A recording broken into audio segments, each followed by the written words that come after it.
Caste census यानी कि जातिगत जनगणना एक बार फिर से चर्चा में है, सुर्खियों में है।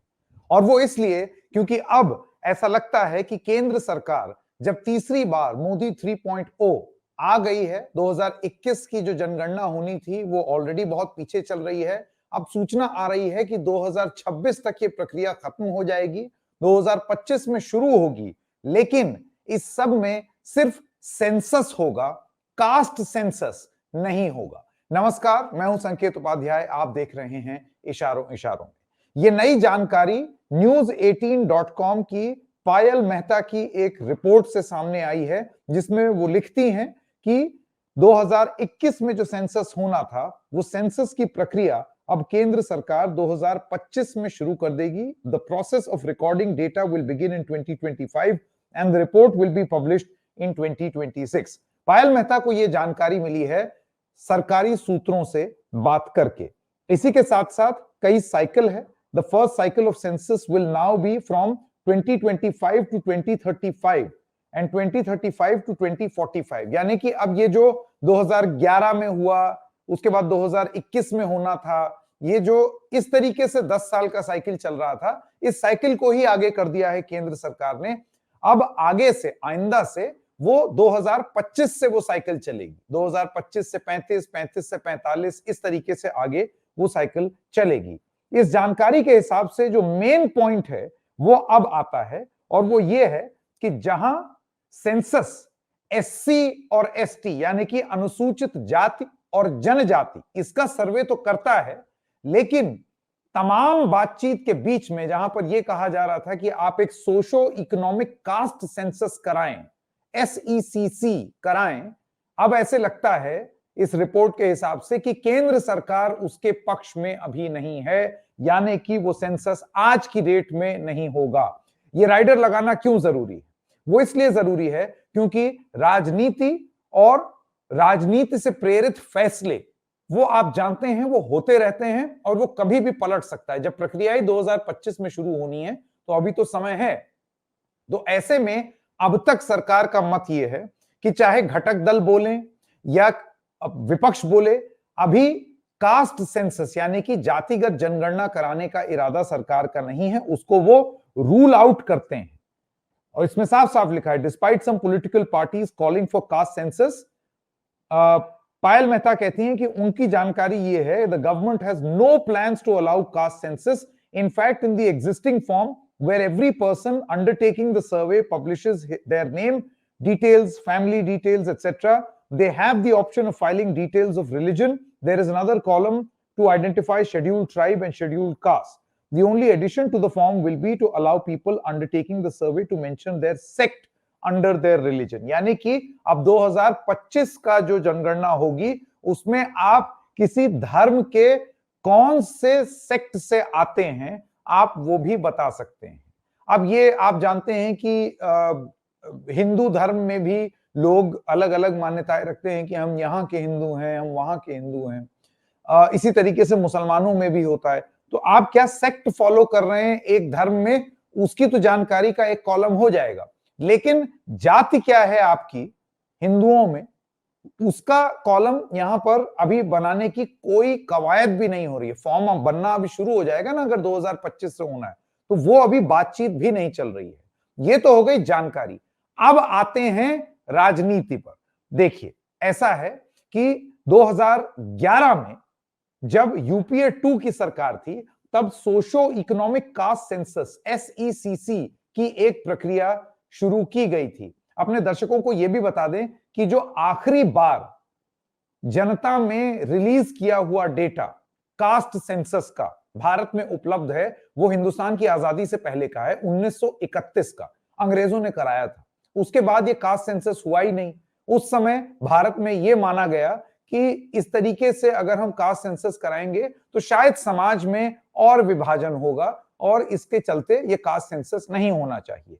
आज की डेट में परिस्थिति यह है कि तमाम विपक्षी दलों का यह मानना है कि आप ऐसी स्थिति नहीं कर सकते कि सिर्फ इसलिए कि समाज में कुछ लोगों को डिस्कंफर्ट हो जाए या समाज में कुछ लोग सवाल पूछने लगे, उसके चलते आप गणना ही ना कराएं। ये वजह नहीं हो सकती। दूध का दूध, पानी का पानी होना बहुत जरूरी है। कौन सी जाति कितनी समृद्ध है या नहीं है, ये समाज का नपना कास्ट सेंसस से ही पता चलेगा। और इसका, जैसे कि मैंने आपको बताया, 2011 में इसका एक प्रयास हुआ था सोशो इकोनॉमिक कास्ट सेंसस का। हालांकि त्रुटियों के चलते वो रिपोर्ट कभी जारी नहीं की गई, यानी कि कास्ट सेंसस में कौन सी जाति कितनी है ये जानकारी कभी भी पब्लिक नहीं की गई। हालांकि अगर केंद्र सरकार आज भी चाहे तो ये डेटा उसके पास है, उसको पब्लिक कर सकते हैं। तमाम तंज ये कांग्रेस पार्टी पर बीजेपी भी कसती रहती है कि एक सर्वे तक तो आप करा नहीं पाए, चले अब कास्ट सेंसस की बात करने। लेकिन इसी के साथ साथ आपको यह भी बता दें कि अक्टूबर 2023 में एक प्रयास एक राज्य में जरूर हुआ, और वो तब हुआ जब नीतीश कुमार, जो अभी भी मुख्यमंत्री हैं लेकिन अब एनडीए के साथ हैं, नीतीश कुमार जब विपक्ष के साथ थे, आरजेडी के साथ थे, कांग्रेस के साथ थे, सीपीआई एमएल के साथ थे, तब बिहार में एक जातिगत जनगणना हुई। उसके आंकड़े अब इस तरीके से प्रस्तुत है। अक्टूबर 2023 में हुआ था। उसमें यह पता चला कि शेड्यूल्ड ट्राइब 1.68% है बिहार में, शेड्यूल्ड कास्ट 19.65 यानी कि अनुसूचित जाति। इसके अलावा अदर बैकवर्ड क्लासेस 27.12%, और एक्सट्रीमली बैकवर्ड क्लासेस जिनको महादलित कहा जाता है वो 36.1% हैं। यानी कि अगर आप 36 और 27 को मिला दें तो बिहार में आधी से ज्यादा आबादी अदर बैकवर्ड और एक्सट्रीमली बैकवर्ड क्लासेस की है। इसमें अगर आप एससी कम्युनिटी भी मिला दें तो आपको पता चलेगा कि पिछड़ी जातियों का कितना बड़ा वर्ग बिहार में रहता है। लेकिन इस जनगणना का फायदा यह हुआ कि अब हमें यह जानकारी प्राप्त है कि 34.13% परिवार जो बिहार में हैं उनकी आमदनी 6,000 प्रति माह से भी कम है। 1.5% आबादी सरकारी जॉब में है, सरकारी नौकरियों में है, और इसका अगर आप ब्रेकअप देखेंगे तो आप जानेंगे कि जाहिर सी बात है जो सवर्ण है वो इन नौकरियों में ज्यादा है। इसके अलावा अगर हम ग्रेजुएट्स की बात करें कि कितने ग्रेजुएट है, तो जो आबादी है ओबीसी की, यानी कि 27.12% बिहार के ओबीसी में सिर्फ 6.77% ही ग्रेजुएट हैं। कितनी कम है ये संख्या। और सोचिए ये डिटेल और ये जानकारी अब हमको स्पेसिफिकली एक कास्ट सेंसस की वजह से पता चली। ये आंकड़ा और भी ज्यादा हैरान कर देने वाला होता है जब आप एक्सट्रीमली बैकवर्ड क्लासेस में ग्रेजुएट्स की संख्या देखें। 36.1% बिहार की आबादी है और उनमें से ग्रेजुएट सिर्फ 4.2% हैं। यानी कि क्या स्थिति है उनकी। और जब ग्रेजुएट नहीं होंगे तो आर्थिक रूप से वो क्या ही नौकरी कर पाएंगे, कितने सक्षम होंगे, आप इसका अंदाजा लगा सकते हैं। अब ये सब कैसे मुमकिन हुआ? ये सब मुमकिन हुआ जब एक कास्ट सेंसस हुआ। उस समय नीतीश कुमार की अगुवाई में ये कास्ट सेंसस हुआ, ये रिपोर्ट भी रिलीज हुई। नीतीश कुमार इस रिपोर्ट को पूरी तरीके से खारिज भी नहीं करते हैं, अब भले ही वो एनडीए में हैं। यहीं से पेंच शुरू होता है। यदि केंद्र सरकार ये कहती है कि हम कास्ट सेंसस नहीं कराएंगे, तो नंबर 1, नीतीश कुमार की बैसाखी पर टिकी हुई एनडीए 3.0 को नीतीश कुमार क्या बोलेंगे? क्या वो कास्ट सेंसस कराने के पक्ष में खड़े होंगे जो उन्होंने अपने राज्य में तो कराया, या फिर वो खड़े नहीं होंगे, ये पोजीशन लेंगे कि बिहार में तो हो गया और देश में जरूरी नहीं है? ऐसे में वो ऐसे ही पलटू राम की छवि झेलते हैं, उनकी छवि क्या प्रस्तुत होगी? नंबर 1। Number 2, LJP Ramvilas. आप जानते हैं बिहार की राजनीति इस तरीके की है कि चाहे पासवान समुदाय हो या और एक्सट्रीमली बैकवर्ड क्लास का समुदाय जिसको नीतीश कुमार उसका प्रतिनिधित्व करते हैं, ऐसे में ये बात बोलना कि जो अति पिछड़े हैं उनके हक की गणना होनी ही नहीं चाहिए, या उस गणना के ना होने की प्रक्रिया में सरकार में बने रहते हुए दिखना और चुप रहना, ऐसे में ये दोनों घटक दल जिनके दम पर यह सरकार चल रही है वो क्या पोजीशन रखेंगे? चंद्रबाबू नायडू आप जानते हैं वो भी इस पर अपनी पोजीशन समय समय पर साफ करते रहते हैं। उनको कोई घंघोर आपत्ति नहीं है कि कास्ट सेंसस ना हो, तो अगर कास्ट सेंसस हो जाए उनको भी कोई दिक्कत नहीं है। इस बीच वो कुछ और ही चीजों में व्यस्त हैं, जैसे कि आंध्र प्रदेश के लोगों को यह बताना कि वो कैसे अपनी जनसंख्या बढ़ाएं। इन सब चीजों के बीच में अब लास्ट में बात करते हैं विपक्ष की, चाहे वो कांग्रेस हो, राजद हो या और विपक्षी दल हो। आप जानते हैं कि लोकसभा 2024 के चुनाव में एक बहुत बड़ा मुद्दा कास्ट सेंसस ही था, संविधान के साथ साथ, कि लोगों को उनका हक आप तभी मुहैया करा सकते हैं जब गणना में पता चले कि कौन कितने पानी में है।